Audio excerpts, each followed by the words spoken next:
នុព័ន្ធយោធារបស់ស្ថានទូត47ប្រទេសស្ដាប់បកស្រាយការលាងខ្លួនរបស់ថៃចំពោះការឈ្លានពានមកលើកម្ពុជា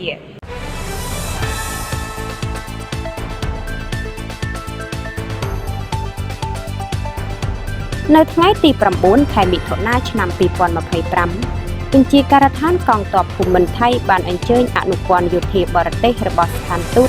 47ប្រទេសមកស្ដាប់ការពិតអំពីស្ថានភាពព្រំដែនភាគខាងត្បូងរវាងថៃកម្ពុជាកិច្ចប្រជុំនេះដឹកនាំដោយលោកកម្មឆៃវង្សស្រីអគ្គនាយកនៃនាយកដ្ឋានចារកម្មកងទ័ពភូមិន្ទថៃការបំភ្លឺរបស់ភាគីថៃនាពេលនេះក្នុងគោលបំណងផ្ដល់ព័ត៌មានដល់អនុព័ន្ធយោធាបរទេសប្រចាំប្រទេសថៃចំនួន30និងតាមរយៈប្រព័ន្ធវីដេអូទៅកាន់ប្រទេសចំនួន17ឲ្យដឹងពីហេតុការណ៍ការវិវត្តនិងវឌ្ឍនភាពទាក់ទងនឹងស្ថានភាពសន្តិសុខនៅក្នុងខេត្តជាប់ព្រំដែនភាគខាងត្បូងក៏ដូចជាគោលជំហររបស់កងទ័ព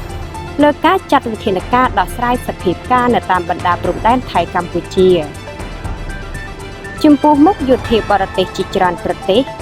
ថៃអះអាងថាខ្លួនកំពុងព្យាយាមដោះស្រាយបញ្ហាដោយសន្តិវិធីនិងយន្តការទ្វេភាគីនិងអន្តរជាតិដែលនឹងនាំឲ្យមានការពង្រឹងការយោគយល់គ្នាទៅវិញទៅមកនៅក្នុងកម្រិតពិភពលោកនិងរក្សាកិច្ចសហប្រតិបត្តិការសន្តិសុខនិងទំនាក់ទំនងល្អ។